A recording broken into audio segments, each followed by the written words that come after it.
কংগ্ৰেছে কি পৰিৱৰ্তন বিচাৰিছে? প্ৰথম আমি গড় হত্যা বন্ধ কৰিলোঁ, তেওঁলোকে আকৌ আগলৈকে পৰিৱৰ্তন কৰিব খোজে যাতে গড় হত্যা আৰম্ভ হয়। আমি টকা নিদিয়াকৈ চাকৰিৰ ব্যৱস্থা কৰিলোঁ, এতিয়া এইটো তেওঁলোকে কি পৰিৱৰ্তন কৰিব? মানে টকা লৈ পেলাই চাকৰি দিয়া। পৰিৱৰ্তন কৰিবলগীয়াটো একো নাই, এতিয়া পৰিৱৰ্তন কৰিলে উল্টা পৰিৱৰ্তনহে কৰিব লাগিব। গাড়ীৰ চকাটো আগৰ ফালে গৈছে, তেওঁলোকে ক'ব লাগে যে বৰ্তমান হোৱা পৰিৱৰ্তনক আমি আৰু অধিক ত্বৰান্বিত কৰিম, যে চাকৰি নিদিয়াকৈ ঘোষ নিদিয়াকৈ 1.5 লাখ চাকৰি হৈছে, অহাবাৰ আমি 3 লাখ কৰিম। তাৰমানে পৰিৱৰ্তনটোক আৰু দুৰন্ত কৰিম, ক্ষিপ্ৰ কৰিম। তেওঁলোকে কৈছে পৰিৱৰ্তন কৰিম, তাৰমানে টকা নিদিয়াকৈ দিয়া চাকৰিটো এতিয়া টকা দিয়ালৈ পৰিৱৰ্তন কৰিব। আৰু কি পৰিৱৰ্তন কৰিব তেওঁলোকে? কংগ্ৰেছে কি পৰিৱৰ্তন বিচাৰিছে?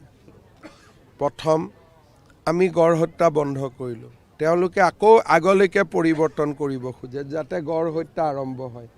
আমি টকা নিদিয়াকৈ চাকৰিৰ ব্যৱস্থা কৰিলোঁ, এতিয়া এইটো তেওঁলোকে কি পৰিৱৰ্তন কৰিব? মানে টকা লৈ পেলাই চাকৰি দিয়া। পৰিৱৰ্তন কৰিবলগীয়াটো একো নাই, এতিয়া পৰিৱৰ্তন কৰিলে উল্টা পৰিৱৰ্তনহে কৰিব লাগিব। গাড়ীৰ চকাটো আগৰ ফালে গৈছে, তেওঁলোকে ক'ব লাগে যে বৰ্তমান হোৱা পৰিৱৰ্তনক আমি আৰু অধিক ত্বৰান্বিত কৰিম, যে চাকৰি নিদিয়াকৈ ঘোষ নিদিয়াকৈ 1.5 লাখ চাকৰি হৈছে, অহাবাৰ আমি 3 লাখ কৰিম। তাৰমানে পৰিৱৰ্তনটোক আৰু দুৰন্ত কৰিম, ক্ষিপ্ৰ কৰিম। তেওঁলোকে কৈছে পৰিৱৰ্তন কৰিম, তাৰমানে টকা নিদিয়াকৈ দিয়া চাকৰিটো এতিয়া টকা দিয়ালৈ পৰিৱৰ্তন কৰিব।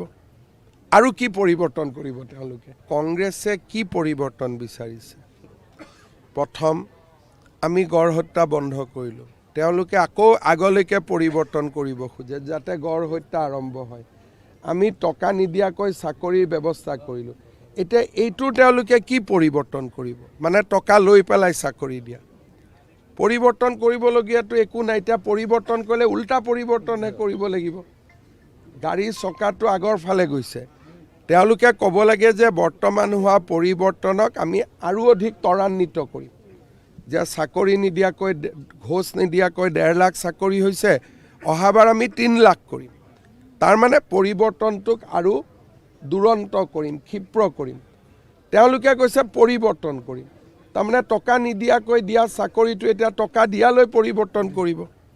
আৰু কি পৰিৱৰ্তন কৰিব তেওঁলোকে? কংগ্ৰেছে কি পৰিৱৰ্তন বিচাৰিছে? প্ৰথম আমি গড় হত্যা বন্ধ কৰিলোঁ, তেওঁলোকে আকৌ আগলৈকে পৰিৱৰ্তন কৰিব খোজে যাতে গড় হত্যা আৰম্ভ হয়। আমি টকা নিদিয়াকৈ চাকৰিৰ ব্যৱস্থা কৰিলোঁ, এতিয়া এইটো তেওঁলোকে কি পৰিৱৰ্তন কৰিব? মানে টকা লৈ পেলাই চাকৰি দিয়া। পৰিৱৰ্তন কৰিবলগীয়াটো একো নাই, এতিয়া পৰিৱৰ্তন কৰিলে উল্টা পৰিৱৰ্তনহে কৰিব লাগিব। গাড়ীৰ চকাটো আগৰ ফালে গৈছে, তেওঁলোকে ক'ব লাগে যে বৰ্তমান হোৱা পৰিৱৰ্তনক আমি আৰু অধিক ত্বৰান্বিত কৰিম, যে চাকৰি নিদিয়াকৈ ঘোষ নিদিয়াকৈ 1.5 লাখ চাকৰি হৈছে, অহাবাৰ আমি 3 লাখ কৰিম।